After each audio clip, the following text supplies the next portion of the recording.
Juste avant de démarrer les amis, je vous rappelle que toutes mes vidéos sont désormais disponibles en podcast depuis quelques jours et ce sur toutes les plateformes d'écoute, Spotify, Apple Podcast, Google Podcast, Deezer, etc. Je vous mettrai un lien en description. Les amis, bienvenue, j'espère que vous allez tous très bien et très content de vous retrouver pour une nouvelle vidéo. Aujourd'hui on parle de Serie A. Je pense que la Serie A c'est devenu petit à petit le deuxième championnat le plus intéressant, pourtant on n'en parle pas tant que ça. Donc on essaye de réparer cette injustice aujourd'hui. Je trouve vraiment que c'est devenu un championnat où depuis quelques années on a une bataille pour le titre qui est intense, on a une lutte pour le top 4 qui est au moins aussi acharnée. En plus de ça, même si oui c'est vrai que c'est pas le championnat où les pelouses sont les plus vertes, les stades sont les plus modernes, etc. C'est devenu un vrai laboratoire tactique, ça joue super bien et non seulement c'est un peu à la frontière de la modernité tactique, mais c'est ces gars-là, ces entraîneurs-là qui de plus en plus définissent cette modernité tactique. Sarri, Gasperini, De Zerbi, même s'il n'est plus là, l'Inter de Conte à une époque. Vraiment, championnat super excitant, en plus de toutes les pépites qu'on découvre petit à petit. Et cette année, on a à nouveau une bataille pour le titre et pour le top 4 qui est passionnante. Donc on est réunis avec mon pote Stan pour en discuter. Déjà, je l'introduis. Stan, tu vas bien ? Ça va très bien et toi? J'espère que tout le monde va bien, tout le monde est en forme et en santé. Et puis ouais, comme tu as dit, j'ai adoré ton intro, tu as parfaitement raison. C'est un championnat qui est sous-coté si on doit utiliser les termes qu'on aime bien utiliser de nos jours dans le monde du football. Ils sont vraiment underrated alors qu'en réalité, c'est là où ça se passe, c'est là où il y a le plus de concurrence et c'est là où il y a le plus d'indécision parmi les grands championnats pour savoir qui va gagner. Donc j'ai eu pas mal de plaisir à essayer de préparer cette vidéo-là. C'était un casse-tête pas mal mental. De souffrance. Ouais, c'était pas facile. Ouais, ben là, justement, Stan, on est à un quart du championnat, à peu près. On a joué 8 journées. On peut peut-être rappeler le top 4 aujourd'hui, parce qu'il est totalement dans la lignée de ce qu'on vient de dire. Le top 4 aujourd'hui, c'est Naples 1, Atalanta 2, Udinese 3, Lazio 4. Milan est 5e, la Juve est 7e, l'Inter est 9e. On est déjà parti sur un début de championnat un petit peu foufou, où les grosses têtes d'affiche, les gros cadors, les gros clubs historiques de ce championnat-là ont pris un petit peu de retard. Donc voilà, nous on va faire notre top 4 et ce sera l'occasion de parler d'un petit peu tout le monde. Et je vais commencer du coup avec l'équipe que j'ai placée 4e, on fait un petit peu comme on a fait avec la Première Ligue il y a quelques jours. L'équipe que j'ai mis 4e personnellement, c'est la Lazio. Alors, Lazio, c'est une équipe qui n'a pas fini dans le top 4 depuis un moment. Il reste sur une 5e place la saison passée, 6e la saison précédente, 6e en 2020-2021. Mais quand je vois la Lazio, je vois juste une des équipes qui est collectivement et offensivement, je trouve, les plus abouties de Serie A. Il y a des faiblesses, mais je trouve que ça joue vraiment pas mal. Le petit Mathias Zaccagni, pas mal. Enfin, je dis petit, mais pas si petit que ça, mais vraiment bon début de saison. Immobilier, c'est toujours une constante en Serie A, quoi. Il a déjà 5 buts, 2 passes décisives depuis le dessus. Voilà, c'est la classique Ciro Immobilier. Il va faire toute sa carrière là. Il va finir un des tout meilleurs buteurs de ce championnat-là. Pedro, il a fait quelques bonnes entrées aussi, même si à 35 ans, on commence à sentir le poids de l'âge. Sergej Milinkovic, son début de saison est canon. Franchement, lui, il est vraiment, vraiment impressionnant. Donc, à voir comment il sera après la Coupe du Monde. Peut-être la Serbie peut faire un bon parcours en plus. Et c'est pas l'équipe qui produit le plus d'occasions. Mais dans la surface, la Lazio, c'est vraiment des tueurs. Quand on regarde les chiffres avancés, c'est l'équipe en Italie qui cadre le plus de ses tirs de très très loin. Ils cadrent 47% de leurs tirs. À peu près un tir sur deux avec la Lazio est cadré. Milan et la Juve, par exemple, sont à 27%. Naples, c'est à 29%. Et c'est peut-être un poil bas, mais c'est un peu plus proche de la moyenne. Lazio, 50%. On voit qu'ils ont des vrais tueurs en pointe. Ils ont battu l'Inter dans un match où ils ont montré beaucoup de fighting spirit, de mentalité. Il y a aussi leur goal, Ivan Provedel qui est arrivé cet été depuis Spezia. Quand on regarde les chiffres avancés, c'est le meilleur gardien de Serie A sur sa ligne. Il est vraiment impressionnant. Et voilà, ils peuvent avoir des moments d'absence. On l'a vu en Europe contre Midtjylland. Bon, ils prennent ce 5-0 ou 5-1. Même contre le Feyenoord en fin de match qu'ils remportent, mais ils souffrent un petit peu sur la fin, encaissent quelques buts. La défense, il y a des limites. En Europe, j'ai aussi l'impression que leur but, c'est de sortir le plus vite possible, ou en tout cas, c'est pas forcément là-dessus qu'ils vont mettre leur priorité. Mais grosso modo, c'est une équipe qui est kiffante à voir jouer, qui joue bien, c'est celle qui fait le moins de fautes en Serie A, la troisième qui en provoque le plus, parce qu'il y a beaucoup de percussions, et il y a un jeu rythmé. Donc la Lazio me plaît bien, à voir si l'effectif peut tenir la distance. La bataille va être serrée, mais ouais, je me dis sur cette 4e place, ça peut le faire. Yeah, c'est pertinent. Franchement, moi, la Lazio, je les avais. Moi, je t'ai dit que la vidéo là a été difficile en fait. Parce que, c'est que ce championnat-là, c'est du n'importe quoi. La Lazio, j'ai regardé et je me suis dit, ouais, franchement, je suis d'accord avec tous les arguments que tu as énoncés. Et même pour ces mêmes arguments-là, peut-être que moi aussi, je les aurais mis dans mon top 4. Malheureusement, je les ai sortis de mon top 4. J'ai dû faire un choix en fait. Là, c'est assez compliqué, c'est tellement difficile, mais tu as donné tellement de bons arguments parce que c'est vrai, Sergej Milinkovic-Savic, c'est un top player. Moi, je pensais même qu'il allait partir. Il est encore là, il reste, il est tellement performant en fait. Le gars ne rigole pas. C'est juste que comme on disait en début, comme tu l'as dit dans ton introduction, en fait, c'est dommage, mais la Serie A a de top joueurs, de top coachs, mais malheureusement, ils n'ont pas cet éclat-là à l'international, ce qui fait qu'il y en a qui restent un peu under de radar, alors que Milinkovic-Savic, c'est un top player. Immobilier, il marque tout le temps, on comprend pas, personne ne voit ses buts. En fait, personne ne peut te dire, on n'a jamais vu les buts de Immobilier, mais on sait qu'il marque 30 buts par saison. Donc les gars ont vraiment une très très belle équipe avec un coach qui est très expérimenté. Donc ouais, moi je suis d'accord avec toi pour le top 4. Malheureusement, moi j'ai fait un autre choix et c'est l'autre équipe de Rome que j'ai mis quatrième, c'est la Roma. Moi je pense que Mourinho cette année il fait Champions League parce que la Roma a eu un très bon début de championnat. Après maintenant ils ont commencé à caler un tout petit peu. Mais quand je regarde tous les autres, je trouve que toutes les autres équipes qui sont devant en ce moment en championnat sont très performantes. Tu vois, le Napoli, l'Udinese et toutes ces équipes-là, elles sont très performantes. La Roma, en ce moment, je trouve qu'ils n'ont pas encore atteint leur vitesse de croisière. Ils ont bien commencé, mais jusqu'à présent, offensivement parlant, c'est assez faible, franchement. Dybala est une top recrue, c'est un excellent joueur, je pense qu'il va faire la différence cette saison. Cependant, je m'attends à ce que Tammy Abraham, il soit sur les mêmes cadences que la saison passée, donc 17 buts, 18 buts saison, voire 20 buts, je dis bien. Il va falloir que Belotti, il soit, je dis bien, le Belotti qu'on connaissait des derbies de la Juve là-bas, tu vois, au Torino, un Belotti, tu vois, tueur et tout. Donc si la Roma, je pense qu'ils arrivent à un moment donné à ce que leurs deux attaquants deviennent létals, je pense réellement que cette équipe-là est capable d'aller challenger pour le top 4. Et José Mourinho est un guerrier, vous-même vous le savez, moi je l'appelle le truculent, il n'a pas de temps à perdre, il a gagné la Conference League, il récupère une équipe qui monte. En fait, il récupère une équipe qui monte petit à petit. Il a gagné la Conference League. Son recrutement a été cohérent. Il a des joueurs qui ont pris en maturité, des Smalling, tout ça. Face à l'Atalanta, ils ont gagné 1-0, mais ils ont fait un top match. Tu vois, une Roma qui joue, qui n'a pas peur. Donc franchement, moi, et même là, ce week-end, face à l'Inter, ils font aussi un match où ils subissent de temps en temps, mais ils sont capables d'aller te surprendre. Franchement, moi, je trouve que Mourinho, il est capable d'aller chercher cette Champions League-là. Et c'est pour cela que je mets la Roma quatrième. Ouais, contre l'Atalanta, si je me souviens bien, je crois ils perdent ce match, mais ils sont meilleurs. Genre, ils ont 21 tirs. Ouais, je pense que c'était ça. Parce que je me rappelle, ils ont dominé le match, ils ont failli tuer les gars, et l'Atalanta s'en sort. C'est ça exactement. C'est ça. Bah, franchement, la Roma, j'étais très très proche de les mettre aussi. Ma réflexion par rapport à la Roma, c'est ça fait 4 saisons d'affilée là qui finissent en dehors du top 4. Du coup, qu'est-ce qui a changé cette saison ? Qu'est-ce qui ferait que cette saison, ils pourraient passer le cap ? Et du coup, moi, j'ai ma réponse, c'est Dybala. L'arrivée de Dybala, je trouve, elle change beaucoup de choses. Il est déjà le meilleur buteur, il est quasiment le meilleur passeur en Serie A. Il a 2 passes, et Pellegrini qui en a 3. Mais voilà, les premiers pas de Dybala, ils sont franchement réussis. Je pense que c'est totalement le move qu'il lui fallait dans sa carrière. En plus, avec la perspective de la Coupe du Monde, là, j'ai vu qu'il a été appelé dans la dernière liste de Scaloni, etc. Donc tout ça crée une effusion. Et je pense effectivement que l'arme Dybala, elle peut amener la Roma assez loin. C'est aussi une équipe qui surfe sur son succès en Conference League, donc voilà, ça aussi, ça a donné un petit peu, comme tu l'as dit, de regain mental. Peut-être que tu peux confirmer l'essai, transformer l'essai avec une place qualificative Ligue des Champions cette saison. C'est aussi l'équipe qui est la moins bien payée de Serie A quand tu regardes les chiffres avancés. Genre, ils ont un peu moins de buts que les autres, mais en vrai, sur les occasions qu'ils se sont créées, je crois qu'ils sont juste pas assez tueurs parce qu'ils se sont créés pas mal d'occasions. Et l'Atalanta, c'est le match parfait pour l'illustrer. Donc voilà, moi je vois par contre 2-3 trucs qui me font un petit peu peur. C'est Rui Patricio dans les buts. Je crois que c'est le gardien avec les pires chiffres de tout le championnat. Contre Udinese notamment, on l'a vu, là où ils prennent 0-4. Il a vraiment été en difficulté. Il est juste avec Handanovic. C'est Rui Patricio et Handanovic les pires sur le début de saison.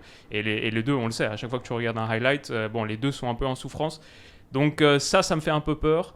En 2022 aussi, j'ai peut-être une petite réticence à voir une équipe de José Mourinho performer sur 38 journées en championnat. Je pense que la Roma, c'est une équipe qui est un petit peu plus une équipe de réaction, une équipe un peu plus réactive que protagoniste. Quand tu regardes par exemple, ils ont 47% de possession en moyenne, c'est l'équipe avec le moins de pression dans le dernier tiers du championnat. La Juve est 18e sur ce classement et les deux se ressemblent un peu là-dessus. C'est des équipes qui vont plutôt attendre, bloc bas, pour aller ensuite exploser en transition.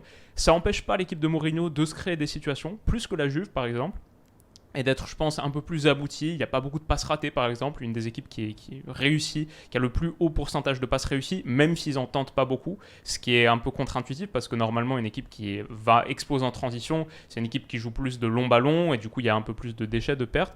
Donc cette Roma, je vais dire, elle est plutôt bien calibrée, mais je ne sais pas si le plan, il est assez ambitieux pour te permettre de faire top 4. Je pense que ça ne va pas se jouer à grand-chose. Moi, je vois la Lazio de Sarri, je trouve que c'est une équipe un petit peu plus excitante, un peu plus joueuse que la Roma.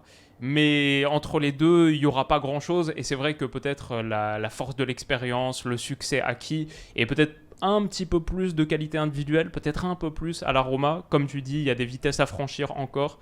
Peut-être ça peut leur donner un petit avantage. Ça va être serré entre les deux, en tout cas. Je pense, là, dans mon top 4, la Roma, je les mettais à les 5 ou 6, mais franchement, 4, ce serait pas choquant. J'ai hésité entre ces trois positions-là, personnellement. Non, tu es dans le factuel en fait, franchement. Je pense que tu peux changer le F dans ton Wilou Football pour Wilou Factos, parce qu'on va dire ce que tu as dit là, c'est factuel. Effectivement, c'est vrai que cette équipe de la Roma là, elle n'est pas forcément emballante. C'est vrai que statistiquement parlant, si tu regardes, tu vas les comparer face aux autres, automatiquement tu vas te dire, ah, il y a quelque chose. Cependant, Mourinho n'est pas dans les stats. En fait, il n'est pas dans les chiffres en fait. Mourinho, il est dans l'efficacité. Et c'est pour ça que moi je pense que la dernière fois, il sort du match, je me rappelle plus, c'était quel match de la Roma. Il se fâche contre Tammy Abraham. Il dit Tammy est content parce qu'il a marqué, mais il pense qu'il a fait un grand match alors qu'il a fait un match pourri. C'est ce genre de Mourinho-là que j'attends parce qu'il sait que ces gars ne sont pas encore, je dis, encore à cette vitesse-là. Bon, moi, je me dis que José, je pense qu'il n'est pas là pour flopper. L'année passée, on a vu l'émotion quand il a gagné la Conference League. Il a vraiment tout gagné dans sa carrière en termes de ce qu'on peut faire en club. La Roma, c'est un beau challenge. Je trouve que c'est un club qui lui match à la perfection avec sa personnalité, l'ambiance, tout ça, la ferveur, tu vois. C'est un gladiateur, donc franchement, je mets un soupçon de... C'est pas rationnel ce que je dis, mais dans ma tête, je pense que Mourinho, cette saison, il s'en sort. Donc pour moi, les autres vont... Et même par rapport aux autres coachs, je suis désolé. Et là, genre, je sais pas si toi, dans ton top 4, tu as la Juve, moi, je les ai pas. Non, moi non plus. Ouais. Donc pour moi, Mourinho, il a sa balle à... Écoute, on parlera de la Juve un petit peu à la fin, parce qu'il y a pas mal de choses à dire. Mais moi non plus, je les ai pas dans mon top 4, ce qui serait assez dingue quand on y pense. Mais bon, mon troisième, du coup, pour enchaîner, j'ai mis l'Inter. Alors, l'Inter, je suis d'accord, le début de saison, c'est pas fou, mais l'effectif me semble trop costaud. Je pense qu'il y a un moment, ça se rééquilibre. Je pense qu'il y a un moment, Lukaku revient. Skriniar est resté, Barella est resté, Brozovic est resté, Bastoni, il y a un moment ça va devenir mieux aussi que sur ce début de saison, on va retrouver le Bastoni un peu pépite, promesse, et je pense qu'Inzaghi, soit il reste et il continue à montrer, alors je suis d'accord sur ce début de saison en championnat, c'est pas foufou, mais il continue à montrer ce qu'il a montré de bon par le passé, et c'est un gars qui peut bien animer ses équipes, on l'a vu même contre le Barça. Contre le Barça, il a sorti le plan parfait. Ok, il y a un peu de réussite, notamment sur les décisions arbitrales, mais ce 5-3-2 qui prive l'accès à l'axe et ensuite t'explose en transition avec ces ballons longs, genre obliques comme ça, qui ont fait super mal, comme sur le but qui marque à la fin avec Çalhanoğlu. Bah, moi, je mets Inzaghi peut-être plus haut que certains dans ma liste d'entraîneurs. Donc, soit il reste et ça marche, soit il se fait virer, ce qui est possible aussi, parce qu'au bout d'un moment, tu n'as pas de résultat, tu te fais virer, et là, un gars arrive et tu repars un peu en mode page blanche, et si tu repars page blanche avec cet effectif, pour moi, tu as trop de qualité pour pas finir dans le top 4 à minima. Je vois un effectif qui est juste trop bien doté, et en tout début de saison, pour moi, ils étaient, avant qu'on joue la première journée, pour moi, avec le retour de Lukaku, je les mettais favoris pour le titre en Serie A. Bon, depuis, il y a eu des choses qui se sont passées, mais Lukaku a tellement montré que ça a marché il y a 2 ans, du coup, maintenant, quand ils ont pris le titre.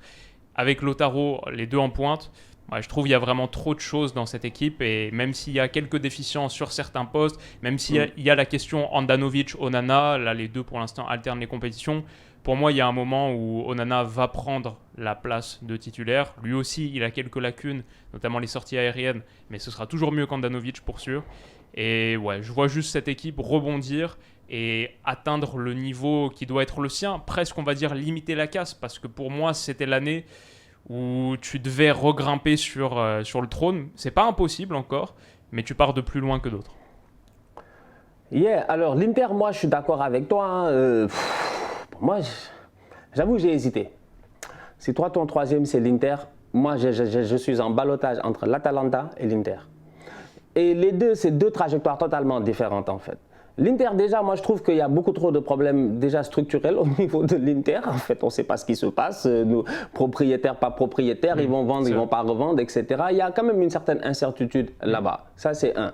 Deuxièmement, je regarde aujourd'hui cette équipe-là et je me dis, leur début de championnat, il n'est pas bon. La vérité, elle est là. Aujourd'hui, la Serie A devient de plus en plus compétitive. Donc du coup, si tu as envie d'être au top à la fin des 38 journées, il ne faut pas que tu fasses un faux départ. Mais là, l'Inter, ils ont fait plus qu'un faux départ quand je vois ce que les autres sont en train de faire. C'est le problème de l'Inter aujourd'hui. C'est que, à mon humble avis, ça va être difficile malgré l'effectif et tout ce que tu me dis parce que les autres ne vont pas se laisser faire. L'Inter joue sur plusieurs tableaux. Ils jouent même sur tous les tableaux. En Ligue des Champions, ils vont devoir se battre face au Barça. Espérer se qualifier, rebattre le Barça, aller au deuxième tour en Champions League. Si l'Inter flop face au Barça, peut-être que mentalement, ils seront atteints après ce qui vient de se passer et ce bon momentum-là dans lequel ils sont en ce moment. Ça, c'est une chose. Deuxièmement, ils ont déjà perdu 4 matchs en championnat. Willou, la saison passée, je te rappelle que le 4e, c'est la Juve. Ils en ont perdu 8. Ils ont fait une saison pourrie. C'est-à-dire qu'aujourd'hui, tu regardes le championnat et tu te dis, tu as déjà perdu 50% des matchs, possiblement. La Lazio avait perdu 10 matchs l'année passée, Willou. C'est-à-dire que là, je m'inquiète pour eux parce que je me dis, les autres n'ont pas le même calendrier. L'Atalanta, c'est un bandit qui est là-bas, on le connaît très bien, notre tonton là, Gasperini, il a des trucs. C'est la première fois qu'il ne fait pas la Champions League. L'Atalanta, sur les 4 dernières années, il va toujours en Champions League. En fait, l'Atalanta, ce n'est pas des tocards. Donc, c'est la première fois qu'ils ne font pas la Champions League. Il y a un nouveau recrutement qui a été fait, des joueurs intéressants qui sont arrivés. Ils font un bon début de championnat. Pour moi, c'est cohérent. Ils ne jouent absolument rien. Gasperini, il prend son café, il s'assoit, il prépare ses matchs tous les dimanches. Il n'a pas de problème. De temps en temps, il va faire Coppa Italia. Alors que l'autre, Inzaghi, il a des problèmes avec la direction. On n'est pas sûr. Je ne sais pas. En tout cas, il y a une certaine incertitude là-bas. Au-delà de cela, le début de championnat n'est pas bon. Donc là, la Champions League te sauve un petit peu parce que tu t'en sors, tu bats le Barça et tout. Mais sur le long terme, est-ce que ça va suffire? Franchement, malgré l'effectif, et je suis d'accord, ils ont un top effectif, hein, ça, il ne faut pas le nier. Vraiment, c'est un grand effectif. Les Barella, les Brozovic, les Lukaku, les Lautaro, c'est que des grands joueurs en fait. Ça, il n'y a aucun problème. Mais je ne sais pas. Moi, c'est la raison pour laquelle moi, personnellement, je mets l'Atalanta 3e. Et je te jure, hein, dans ma liste, c'est marqué Atalanta/Inter parce que, je ne sais pas, mais pour moi, l'Atalanta, je pense que sur le long run, quand les Zapata là, vont revenir de blessures et tout, ils vont s'en sortir, ils vont faire une bonne saison et ils retournent en Champions League. Intéressant. Du coup, tu mets même pas l'Inter dans ton top 4? Non. Waouh, mais bon point sur les défaites. Hein. C'est vrai désolé, que... franchement, pardon aux fans de l'Inter. Je suis désolé, quoi. Je suis désolé. Mais c'est vrai parce que tu disais, 8 défaites l'année passée pour la Juve 4e. L'année d'avant, en 2020-2021, c'est aussi la Juve 4e, 6 défaites seulement. Genre, et c'est vrai que... Le championnat est dur, Willou. Je te jure, le championnat est très dur. Pour moi, ils ont genre les 4... Et puis, c'est des... Tu regardes aujourd'hui, tu te dis que moi je suis d'accord sur le fait que l'équipe elle est bien, mais c'est une équipe qui aussi encaisse énormément de buts. En fait, la Serie A est devenue très offensive parce qu'aujourd'hui tu te rends compte que la Serie A aujourd'hui, il tape des buts, les gars ils jouent. Franchement, ça a changé ces dernières années. Mais l'Inter encaisse trop de buts. En fait, tu veux t'en sortir comment quand tu sais que ta défense n'a aucune assurance? L'Inter n'a pas d'assurance. Andanovic est très nul. Onana doit jouer, mais malheureusement, je ne comprends pas comment jusqu'à présent Andanovic peut avoir les brassards de capitaine et puis être dans les buts dans certains matchs. C'est incompréhensible, tu vois. Et quand je vois la manière à laquelle la presse italienne il traite Onana, c'est pas sérieux. Parce qu'Andanovic il fait des bourdes. Onana il fait son match face au Barça, mais on va quand même trouver le moyen de dire que ouais, le match il est moyen, etc. dans la presse. Je comprends pas. Je comprends pas. Donc pour moi, l'Inter, franchement, je te dis que tout grand effectif qu'il a, on va voir, on va voir. Intéressant, ça risque d'être compliqué, Mais attention au fait que l'autre, il joue rien. Comme je dis, Atalanta, là, Gasperini, il va retourner en Champions League. Il n'est pas là pour rigoler. Hein. C'est pas notre ami, lui. Voilà. C'est vrai que ça aide parce que quoi qu'il arrive, même si l'Inter se qualifie pas in fine pour les huitièmes de finale de Ligue des Champions, ils seront devant Pilsen et ils vont jouer l'Europa League. Donc ça fait encore plus de matchs à gérer versus l'Atalanta qui est tranquille, qui, comme tu dis, joue juste Serie A et Copa. Un excellent, le petit de, comment il s'appelle, de Leipzig, là, Lookman. qui est à Everton aussi, tu vois. Petit rapide, là, genre de style à la Nkunku, à la Diaby, là, tu vois. Donc, voilà, pour moi. Ouais, c'est vrai. Bah, écoute, moi, l'Atalanta, je ne les mets pas dans le top 5. Donc, on a vraiment des top 4 hyper différents pour l'instant. En fait, je vois une équipe qui est hyper solide. Bah, comme on l'a dit, elle est invaincue. 6 matchs, 2 défaites en 8 journées. Elle a encaissé 3 buts. C'est la meilleure défense de Serie A, de loin. Je crois que la deuxième équipe qu'on a encaissé le moins, c'est la Lazio avec 5. Donc ça dit pas mal de choses sur l'Atalanta. Ils ont recomposé pas mal leur défense à 3 sur les dernières années, mais là, en gros, Demiral, Toloi, Okoli, hyper solide. Le petit Okoli, là, qui commence à faire des matchs intéressants, un vrai prospect à suivre. Avec Coupe Miners, ils ont aussi leur meilleur buteur actuellement. Mais pour moi, ça souligne, ok, c'est un vrai sniper, un peu comme Malinowski. Donc ils ont des gars qui peuvent dégainer longue distance, ça les aide, ça leur offre des possibilités. Mais quand tu vois que Coupe Miners, c'est le meilleur buteur pour l'instant, pour moi, là, on commence à arriver vers ce qui peut clocher à l'Atalanta. C'est que dans le jeu, je trouve ça un petit peu trop limité. Sur la production, maintenant, chaque année qui passe, je trouve, on est de plus en plus loin de ce trident de feu avec Papou Gomez, avec Zapata, avec Ilicic de l'époque. Muriel qui entre et à chaque fois qu'il rentre, il marque un doublé. Voilà, on n'est plus sur cet Atalanta. L'Atalanta a un peu changé là. On n'est plus sur cet Atalanta qui claque 100 buts, qui est la meilleure attaque d'Europe. Aujourd'hui, c'est très très solide, très très étanche. Mais par contre, niveau production, quand tu regardes les expected goals, c'est que la 9e production d'Italie. Quand tu regardes le total de possession, c'est que la 16e possession d'Italie. Ils sont à 44% par match en moyenne. C'est une équipe qui est devenue plus costaud, solide, un peu bagarreuse, quoi. C'est l'équipe en Italie qui a le plus de cartons jaunes depuis le début, 27. C'est plus cette Atalanta belle à voir jouer. Je me dis, sur une saison entière, sur 38 matchs, comme on a vu là sur le début de saison, beaucoup de matchs gagnés 1-0, etc. Est-ce que c'est ce genre de production qui te permet d'aller tout en haut ? Je sais pas. Après, à leur décharge, moi j'ai envie de dire que ce beau football gentil là, c'est peut-être ça aussi qui a fait que pendant 3 années d'affilée ils finissent 3e. Et tu penses toujours qu'ils peuvent aller pousser plus, mais malheureusement ils n'arrivent pas à pousser plus malgré le fait qu'il y a de l'incertitude en Serie A. C'est qu'au Bilou, la vérité c'est qu'aujourd'hui on arrive à un point où peut-être pour la première fois on va avoir peut-être 3 champions différents en 3 années. Ou 4 même, hein, non ? Bah oui, 4 du coup, parce que 4. C'était Juve, Inter, Milan, AC et là... Peut-être cette année, il y a quelqu'un d'autre, peut-être, on ne sait jamais. Donc tu te dis en fait que le championnat est devenu très compétitif. Ils n'ont rien à faire, en fait, ça n'a rien à voir avec les autres championnats. Donc moi, partant de ce postulat-là, j'ai envie de dire que Gasperini, lui aussi, peut-être que cette année, dans cette incertitude-là, où tu regardes bien, ça tombe aussi avec le déclin de la Juve. Ça fait 4 ans que la Juve, ils s'en sortent pas, tous les autres en profitent. Et chaque année, il y en a un qui peut-être va en profiter par rapport à l'autre. Pour moi, ils ont leur épingle à tirer du jeu. Je pense qu'il a appris énormément de ses erreurs, de ce qui a pu se passer. Son effectif, oui, c'est vrai.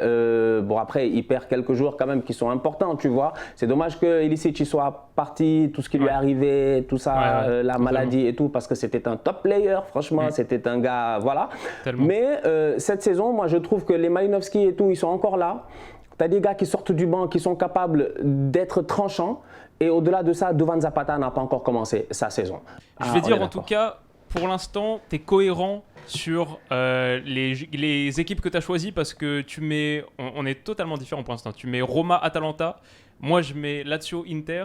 Toi, tu es en mode Catenaccio, le foot défensif va triompher cette saison. Moi, c'est plus, je valorise les équipes un peu plus faux-folles et un peu plus dans la production offensive, même si défensivement, elles souffrent davantage. Donc, on est cohérent, mais je crois qu'on se retrouve sur la 2e place parce que j'ai mis l'AC Milan. Toi aussi, tout à fait. Ouais, j'ai mis l'AC Milan, tout à fait d'accord avec toi. Voilà, en gros, avec l'AC Milan, je dirais à peu près la même chose que ce que je disais sur l'Inter. C'est que pour l'instant, c'est pas parfait, donc ils sont 5e. 17 points en 8 journées, mais il y a tellement de talent dans cet effectif. Je pense qu'aujourd'hui, pour moi, c'est presque... Allez, ça se bat pour être le meilleur effectif d'Italie. Pour moi, c'est coude à coude avec l'Inter et peut-être, petit avantage sur l'AC Milan. Je trouve que même malgré le fait qu'ils aient perdu Kessié, cette paire Tonali-Benasser, elle peut vraiment marcher. Et De Ketelaere, ça a pas trop fonctionné pour l'instant, mais moi je crois vraiment en le joueur, en son potentiel. On en a parlé il y a quelques temps quand on faisait nos 10 joueurs à suivre cette saison. Moi j'y crois. Raphaël Leao, il est sur un niveau là en ce moment qui est juste hallucinant. Et il y a ce petit problème du milieu offensif droit dans le 4-2-3-1 de Pioli, c'est vrai. Il y a Mike Maignan qui est blessé, là, qui va revenir dans 3 semaines, un truc comme ça. Ça peut te coûter quelques points encore. Je crois que Théo Hernandez, petit souci. Donc, Théo aussi est blessé. Voilà.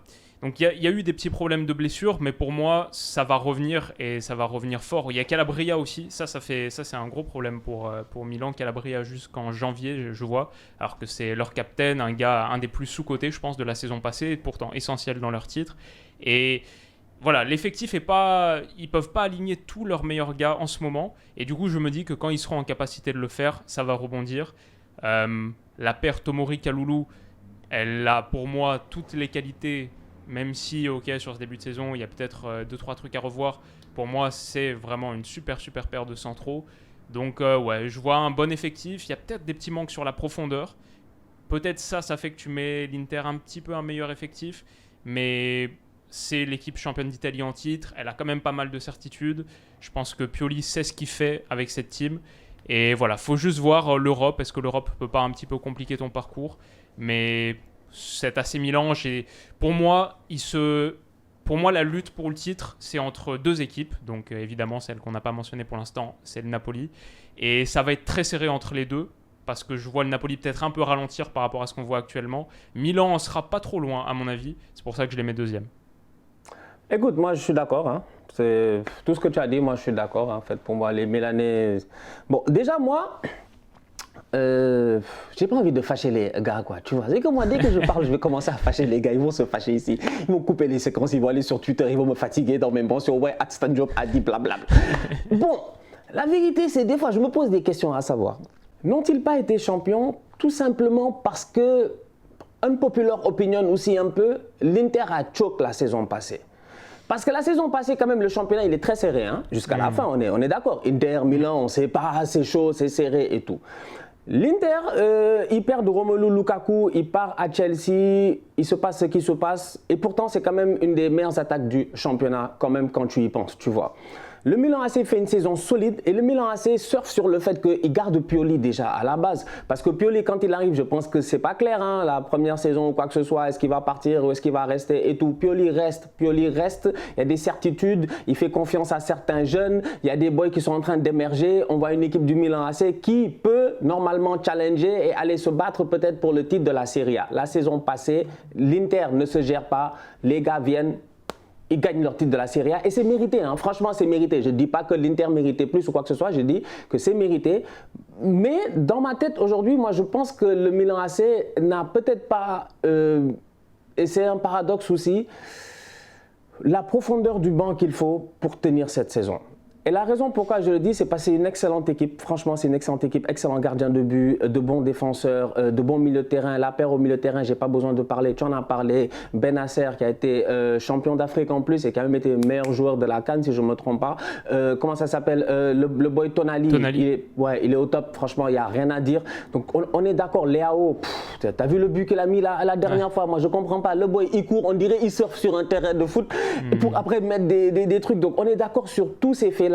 Cependant, ils jouent face à Chelsea, ils se font taper 3-0. J'ai des questionnements simples en fait, en me disant, c'est pas parce qu'ils sont nuls, mais c'est parce qu'en réalité, il y a des joueurs qui sont là et qui n'ont pas le niveau en fait, malheureusement, de jouer ce match-là face à Chelsea. Et la vérité, elle est là. Donc pour moi, aujourd'hui, quand le Milan, ils arrivent, ils perdent Théo Hernandez et que la doublure, c'est Fodé Ballo-Touré, moi j'ai beaucoup de respect pour le boy parce qu'on l'appelle en équipe nationale du Sénégal. Il fait partie des gars qui sont appelés et tout, donc je peux pas dire grand-chose sur lui. Mais la vérité, c'est est-ce qu'il a vraiment le niveau de jouer à cette intensité-là aussi? Donc, c'est vrai que le week-end, juste avant, en championnat, il te sauve, il claque un but. Donc, dans ta tête, tu te dis, mais Pioli, est-ce qu'il n'est pas en train de pousser cet effectif-là, en fait, dans la surperformance depuis 2 ans? Moi, je sais pas, j'ai des questionnements, en fait, en me disant que le Milan, franchement, ils sont forts, hein. Ils sont très forts, ils jouent bien et tout.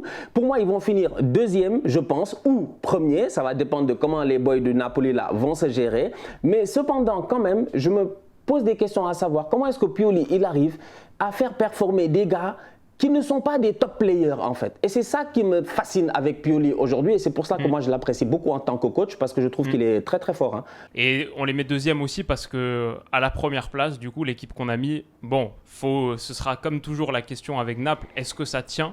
Et maintenant, il y a peut-être, moi j'ai peut-être quelques arguments en plus par rapport aux saisons précédentes, mais on les met deuxième Milan parce que Naples en ce moment c'est juste extraordinaire. Bon, les faits basiques, on n'a pas besoin de les rappeler. Ils sont invaincus en Serie A, ils sont allés battre le Milan à Milan, même si c'était un match où ils ont eu un petit peu de réussite, mais ils sont allés au San Siro, ils ont gagné. Ils sont invaincus aussi en Europe, où ils ont déjà claqué 13 buts en 3 matchs. Yeah. Ils ont quand même mis 4-1 à Liverpool et ensuite 2 déplacements, 3-0 à Glasgow contre les Rangers et là 6-1, un match qui m'a fait un peu de peine quand même, à Amsterdam contre l'Ajax. C'est juste des machines de guerre, ils sont extraordinaires. Toute l'Europe parle, tout le monde, la planète foot parle de Kvaratskhelia à juste titre, Khvicha Kvaradona qui est juste en feu. Nous on en parlait en tout début de saison, avant les autres, mais juste ouais, c'est un régal. Politano aussi, j'ai envie d'en parler parce qu'on parle beaucoup de Kvara, mais Politano de l'autre côté qui commence à être titulaire, là je crois les 4 premiers matchs de Serie A, sur 3 des 4 il n'était pas encore titulaire, il rentrait en cours de jeu, alors que les 4 derniers il me semble il a été titulaire, et il est dans le top 5 en Europe des actions qui amènent à un tir. Il est juste derrière Neymar et Rafinha, juste devant Messi. En gros, par 90 minutes, il fait 7 actions qui amènent à un tir, que ce soit un dribble ou une passe juste avant le tir. Très bon créateur. Donc tu vois, tu as Kvaratskhelia, tu as Politano, en pointe Giacomo Raspadori qui commence à faire son trou de plus en plus. Si jamais il n'est pas là, bah, tu as Giovanni Simeone qui le remplace, qui peut apporter son quota de but également. Dans les cages, Meret est mieux qu'attendu, mieux que les dernières années où on commençait à se poser des questions, où bah, d'ailleurs c'était plus lui le titulaire, mais là avec le départ d'Ospina, il a fallu lui refaire confiance. Franchement, il n'est pas trop mal. Zambo, dans l'entrejeu, immense. Quelle saison il est en train de faire, un truc de malade. Et tu as Tanguy Ndombele aussi, donc finalement tu as un peu de profondeur, tu as des gars qui sont vraiment bons. J'ai même Mario Rui, on dirait un crack aujourd'hui, et ça c'était pas forcément gagné, donc juste ce Naples est extraordinaire. Ils sont numéro 1, c'est simple avec Naples, c'est ça qui rend difficile le fait de ne pas les mettre premiers de ce classement, c'est qu'ils sont numéro 1 dans tous les classements de production offensive. C'est l'équipe en Italie qui a le plus de possession, c'est l'équipe en Italie qui a réussi le plus de passes, c'est l'équipe en Italie qui a fait le plus de tirs et donc qui a marqué le plus de buts. La question avec Naples, c'est toujours la même, c'est est-ce que ça peut tenir ? Je vais dire mentalement déjà, parce que ça a pas gagné, ils ont gagné seulement 2 titres dans leur histoire. Le dernier, c'est 1990. On sait à quel point il est attendu. C'est un peu, toute chose égale par ailleurs, c'est un peu comme Liverpool. À une époque, ce titre, il est attendu plus que n'importe quoi dans la ville. Et ça peut te mettre un peu de pression mentale que d'autres équipes ont moins. Donc, est-ce qu'ils vont tenir ce choc psychologique mental-là quand ça arrive dans le Money Time ? Et physiquement aussi. Parce que ce Naples, c'est plus le Naples de Sarri, mais ça reste une équipe qui met une énorme intensité. C'est l'équipe en Italie qui fait le plus de pression dans le dernier tiers des 20 équipes. Donc ça, c'est aussi une interrogation, en sachant que là, bien sûr, ils vont se qualifier pour les 8e de finale de Ligue des Champions, c'est certain, et peut-être même aller en quart de finale, on ne sait pas, s'ils finissent à la première place. Ils vont encore avoir des matchs à jouer. Donc le bon truc peut-être, c'est que la star Kvara, il n'y aura pas de Coupe du Monde pour lui. Pour les Italiens de cet effectif, pas de Coupe du Monde non plus. Mais attention, il y en a certains qui sont concernés quand même. Zambo, Zelinski, qui lui aussi fait un bon début de saison. Kim Min-jae, dont on parlait, voilà, qui a apporté beaucoup de choses dans cette défense centrale. Lui aussi va jouer avec la Corée du Sud. Donc, faudra voir post-Coupe du Monde comment ça va se passer. C'est une interrogation pour beaucoup d'équipes. Pour Naples aussi. Écoute, moi, déjà par rapport à la profondeur, ton premier point, je suis d'accord, offensivement parlant, c'est une des meilleures équipes d'Europe. Les gars, ils claquent beaucoup de buts. Le football, c'est vif, ça va très vite. Et Osimhen n'a même pas encore pris le rythme de croisière cette saison. Donc, c'est pour dire, quand il va revenir de blessure, il va être en pleine forme et tout. C'est sûr que ça va marcher. Et moi, je suis d'accord avec toi. C'est pour cette raison aussi que je l'ai mis premier. C'est parce que je me dis, bon... Premier point d'abord, c'est que je trouve que l'effectif, il est très cohérent. Il est très bon. Franchement, c'est un effectif qui est très bon. Le mercato a été excellent pour une équipe qui a perdu tous ses vétérans. En fait, la vérité, elle est là. Tu perds tous tes gars, en fait. Sur les dernières années, là, ils ont perdu tout le monde. De Marek Hamsik à Lorenzo Insigne. Et en plus de ça, ils ont aussi perdu le milieu de terrain, Fabian Ruiz, etc. Donc, Mertens et tout. Donc, il y a beaucoup de joueurs qui sont partis. Koulibaly, il y a beaucoup de joueurs qui sont partis au niveau du Napoli. Mais le recrutement a été très cohérent. Et pour moi, ils ont amené des gars qui ont la dalle. En fait, la vérité, elle est là. Je pense que c'est une équipe, en fait, les boys, ils ont faim. Et c'est pour cela que je pense que la différence, elle va se faire là par rapport aux années précédentes où les gars s'essoufflaient à un moment donné. Eux, je ne pense pas qu'ils vont s'essouffler. Je ne vois pas où est-ce qu'ils vont s'essouffler parce qu'ils ont tout à prouver. Ils n'ont absolument rien gagné. Et ça me permet de rebondir sur ton dernier point, la Coupe du Monde. Pour moi, le Napoli, c'est différent. Parce que je suis d'accord, c'est vrai qu'il y a des équipes, tu te dis, ouais, les boys, ils vont à la Coupe du Monde, ils reviennent après. Naples, ils vont à la Coupe du Monde, ils reviennent et après. Mais on ne les connaissait pas avant la Coupe du Monde, on ne les connaîtra pas plus après la Coupe du Monde. Ils ont intérêt à revenir et à performer parce qu'ils sont dans un club, comme tu as dit, qui n'a pas gagné depuis Mathusalem, qui doit gagner un titre de Serie A, qui a un football qui est cohérent ces dernières années. Ils sont proches à chaque fois. Napoli, à 5 journées de la fin, on croit qu'ils sont champions. Après, hop, ils flopent à chaque fois. Donc, la vérité, elle est là. Donc, je pense que cette année, c'est vraiment différent. Le boy Maradona, là, il est très fort. Voilà, il y a des gars comme ça. Il y a des gars comme ça, tu ne comprends pas. Ils sortent de nulle part. Franchement, ils sortent de nulle part. Moi, personnellement, je ne vais pas vous mentir, je ne le connaissais absolument pas. Mais, oui, le boy, tu le vois jouer au football et tu te dis, mais attends, c'est-à-dire qu'il y a des clubs à qui on leur a proposé ce joueur-là et ils ne l'ont pas pris. Il y a des questions quand même à se poser sur certains centres de recrutement. Le reste des gars, le boy Simeone, il est très fort. C'est un attaquant, c'est un vrai attaquant. Il est différent de son père, il n'a pas de pitié. Lui, il est là pour claquer des buts. Dieu merci. Donc, on va être sérieux. Comment il s'appelle l'autre Raspadori à Sassuolo. Il a réussi à s'en sortir. Il est en prêt. On l'appelle en équipe nationale. C'est le moment pour lui de performer, sachant qu'en équipe nationale d'Italie, jusqu'à présent, il y a une certaine incertitude à savoir qui va être le numéro 9, vu que Immobilier, il marque en championnat, on ne voit jamais ses buts, et en Italie, on ne voit jamais ses buts. Donc, mais il est quand même meilleur buteur. Donc, c'est pour dire qu'au Napoli, pour moi, il y a beaucoup de joueurs qui ont des choses à prouver.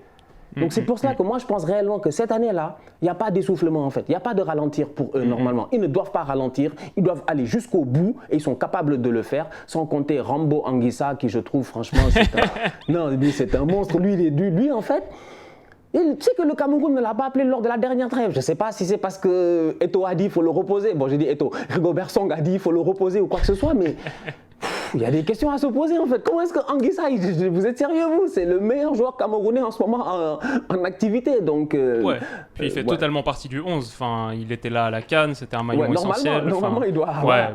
Il doit faire la Coupe du Monde, il n'y a pas de... Donc c'est ça. Donc pour moi, franchement, le Napoli, pour moi, il tienne. Je pense qu'il tienne cette saison, à la différence des autres années où à la fin, je pense qu'il s'est soufflé. Ils n'avaient peut-être plus le fond. Quand même, les gars étaient vieux quand même. Mais les boys là, ils ont faim. C'est vrai que l'effectif a été nettement rajeuni. C'est sûr que quand on enlève Insigne, Mertens, Milik, Koulibaly, Ospina, bon, tu fais descendre la moyenne d'âge. Donc bon, bah écoute, ce serait une saison de malade si ça se produit ça. Ce serait, comme tu as dit, 4e champion en 4 années, une équipe hyper excitante. Naples, tu vois, nous on a eu il y a quelques années le sacre de Liverpool que tout le monde attendait, mais c'était pendant le Covid, donc les célébrations elles sont arrivées un peu plus tard, etc. T'imagines la folie que ce serait à Naples, là, dans les rues de Naples, si Naples prenait ce titre. Ouais, franchement, très chaud. Moi, je signe à demain pour ça. Et du coup, attends, pour la Juve, on n'a pas parlé de la Juve encore. Ouais, aucun de nous les mettons dans le top 4. Comment t'expliques ça, toi? Pourquoi tu les mets pas top 4? Du coup, on était donc Naples, Milan, Atalanta, Roma. Bon, malheureusement, après, comme je dis, moi, je mets l'Inter, je pense, 5e. Et je mets la Juve 6e. Je sais pas, ils vont se battre entre eux. Et même là, entre toi et moi, 5e, 6e. Sincèrement, hein, je pense que la Lazio et l'Udinese, ils vont faire peut-être une meilleure saison que la Juve, en fait. On the long run. Je sais pas, il y a un feeling que j'ai qui me rassure pas. Je suis d'accord sur le fait qu'ils ont aujourd'hui, ils ont Milik, ils ont Vlahovic, ils ont Di Maria, et Vlahovic, Di Maria, ça marche très bien, on est d'accord, mais j'ai l'impression qu'ils sont vraiment au bout du rouleau, quoi. Les gars sont fatigués. Ça fait plusieurs années, Willou, que les gars échappent. Tu sais, nous, on a échappé longtemps à Arsenal avec Arsène Wenger. Toutes les dernières années, là, on a échappé. Tu finis 4e, tu finis 4e, tu finis 4e. Mais tu sais très bien que c'est comme quand tu passes en classe supérieure, mais avec juste la moyenne. Tu sais que tu devais redoubler, mais en réalité, bon, tu as échappé. C'est la même chose, en fait, que nous, on fait, que Arsenal a fait. À un moment donné, on est tombé. Ça fait combien d'années on n'est pas allé en Ligue des Champions? Je ne compare pas, en fait. Mais la réalité, elle est là. C'est que la Juve, c'est 4e à chaque fois. ces 3 dernières saisons, si je ne me trompe pas. Depuis la fois les deux dernières. Les 2 dernières, tu vois. Quatrième, je pense que cette année, ça peut être short si Allegri y reste, s'il n'y a pas de changement, s'il n'y a pas... J'ai l'impression même la direction, ils ne sont pas contents avec Allegri. Les Nedved, là, tu les regardes, ils ont mal à la tête, ils sont là, ils sont assis, ils ne savent pas quoi faire. C'est-à-dire qu'il y a un bordel dans ce club-là qui ne me rassure pas. Donc, pour moi, franchement, je suis désolé pour les fans de la Juve, mais je m'inquiète pour eux. Donc, et de notre côté, j'ai envie de dire attention à l'Udinese, parce que voilà une équipe qui... Ok, ils sont devant en ce moment. Ils vont sûrement pas finir, à mon humble avis, dans le top 4, tu penses? Je pense pas. Mais c'est une équipe qui va fatiguer tout le monde parce qu'ils ont un football cohérent, un nouveau coach qui sait comment faire jouer ces boys-là. C'est une équipe qui, je regardais statistiquement, l'Udinese, c'est une équipe qui défend, ils ne jouent pas la possession de balle, ils jouent le contre, ça part avec des Pereira, etc. Ça va très très vite et ça claque des buts à partir de la 70e. Tu regardes en fait, plus de 50% des buts sont claqués entre la 70e, voire même la 80e et plus. C'est une équipe qui t'a à l'usure, en fait, cette équipe de l'Udinese là. Donc aujourd'hui, je regarde et je me dis, c'est des gars qui n'ont rien à jouer. C'est pour ça que je te dis que l'Atalanta, l'Udinese, c'est des gars, ils n'ont rien à jouer. Ils jouent de dimanche à dimanche avec un match de Coppa Italia de temps en temps, avec un effectif qui n'a pas de Coupe du Monde. On me dit même d'ailleurs, en passant, parenthèse Willou, j'ai entendu cette semaine dans la presse anglaise que Arteta prévoyait peut-être que Arsenal ferait un camp, peut-être au Qatar ou pas au Qatar, aux Émirats Arabes Unis, peut-être à Dubaï, pour que les joueurs qui seront éliminés dès le premier tour de la Coupe du Monde puissent venir et continuer à s'entraîner. Donc tu sens que les gars sont déjà, en fait, chacun son problème. Il y en a, ils font la Coupe du Monde. Là, je te dis qu'il y a des gars, pendant la Coupe du Monde, ils vont venir à l'entraînement, ils sont pas en vacances. Ah, c'est vrai que ça va être différent pour ces équipes-là. Attention à des Atalanta, Udinese, Lazio, il y a des équipes là qui pour moi peuvent faire chier l'Inter et la Juve. Donc voilà, c'est pour ça que je ne les mets pas dans le top 4. Et je suis désolé pour les fans de ces 2 grandes équipes qui vont me tuer, Crucifiez-moi. Non mais c'est clair que la Juve, c'est juste, ça joue mal, quoi. Ça joue trop mal. Et apparemment, Allegri, tu peux pas t'en séparer parce que son licenciement coûterait trop cher. Tant qu'il reste, tu vas continuer à avoir cette production hyper minimaliste, hyper pauvre. Et peut-être que Miretti, ça peut être une lumière dans ton entrejeu pour commencer à créer quelque chose. Peut-être le retour de Pogba aussi, peut-être seconde partie de saison avec Pogba. Faut voir, mais il y a tout un collectif qui a besoin de s'exprimer de manière différente, je pense, pour aller accrocher des résultats régulièrement. Et tu sens que psychologiquement, pour cette Juve-là, le fait de ne pas être en train de jouer les toutes premières places, c'est dur, tu vois. Et je pense que ça aussi, ça peut faire le crash total. C'est dur de se battre pour la 4e place. Tu l'as dit toi-même, là ça fait 2 saisons qu'ils finissent 4e, et le fait que ce soit ça leur combat, ça devrait tellement pas être ça leur combat normalement, qu'il y a un moment tu craques total et tu finis 6e parce que normalement dans ta tête, ça va arriver, toi, pour moi, je pense. Tu dois te battre pour le titre de champion. Et je le vois là déjà sur un indicateur, c'est l'équipe en Italie qui a pris le plus de cartons rouges. Ils ont 3 cartons rouges, numéro 1 de ce classement. Psychologiquement, tu sens que ça peut... Voilà, il y a un ego blessé, une fierté, et en même temps, la production est tellement pauvre que j'ai du mal à voir ça marcher. Après, il y a toujours Vlahovic, il y a Di Maria, comme tu as dit, le retour de Pogba, même Mathia Perin, dans les cas, je fais plutôt une bonne saison pour l'instant. Donc, il y a quand même du talent. Sur le talent pur de l'effectif, c'est loin d'être un des effectifs de la Juve les plus talentueux, mais c'est pas loin du top 4 sur la matière que tu as, pas loin. Le problème, c'est que cette matière, elle est tellement mal coordonnée, tellement mal calibrée, Allegri est tellement un bandit, comme tu dirais, que c'est ça qui fait mal et qui m'empêche de les mettre dans le top 4 comme toi. Bon, écoute, on a passé en revue tout le monde que j'imaginais. Est-ce que tu as un dernier mot pour finir ? Je sens quand même que le Napoli, c'est le moment. Et ce serait quand même dommage parce que tu te dis, regarde, tous ces gars-là, ils sont battus. Tu as l'impression ils ont tout construit. Les autres sont venus, ils ont pris la clé. Et s'ils gagnent le championnat, ils ont pris la clé, ils ont ouvert la porte. Alors que c'est des Mertens, il y a des tontons là, ils ont construit pendant des années et tout. C'est vrai. Donc, il faut qu'ils soient invités aux célébrations dans les rues. Voilà, les Koulibaly, tout ça quand même. Je me dis, c'est des gars, ils sont partis. Si les gars ils gagnent le Scudetto cette année, quand même, waouh. Mais ça montre aussi le niveau du championnat. Comme on dit, il y a un nouveau champion presque à chaque année ces derniers temps. Et c'est beau à voir. Et j'espère que d'autres championnats vont s'en inspirer avec un certain niveau, quoi. J'espère aussi voir ça en Première Ligue. Bon, en Ligue 1, c'est plus compliqué, en Bundesliga aussi, mais dans d'autres championnats, peut-être éventuellement. Plus de concurrence, quoi. C'est cool. Ouais. Et c'est cool aussi parce que c'est des clubs qui sont historiques, énormes, tu vois, Ouais. les 7 sœurs de l'Italie. Bon là, on n'a pas parlé de la Fiorentina qui est un petit peu plus loin, mais en Italie, de partout où tu regardes, tu as un club légendaire, un club historique. C'est vraiment C'est vrai. un sacré pays de foot, une sacrée terre de foot. Voilà, on va s'arrêter là les amis. Dites-nous dans les commentaires qui est-ce que vous voyez top 4. Est-ce que vous voyez Naples champion? Est-ce qu'ils vont s'essouffler? Est-ce que la Juve va peut-être surprendre tout le monde? Voilà, dites-nous tout ça dans les commentaires et on se retrouve très vite pour la prochaine. Là, on va tourner un truc avec Stan qui va être génial. C'est pour ou contre le All-Star Game de la Première Ligue envisage. Franchement, beaucoup de choses à en dire. Et ouais, des arguments dans tous les sens. Donc, n'hésitez pas à aller voir sa chaîne dans la foulée pour voir cette vidéo-là. Vous abonner, évidemment. Et on se retrouve très vite pour la prochaine. Prenez soin de vous et de vos proches et à bientôt. Bisous. Ciao.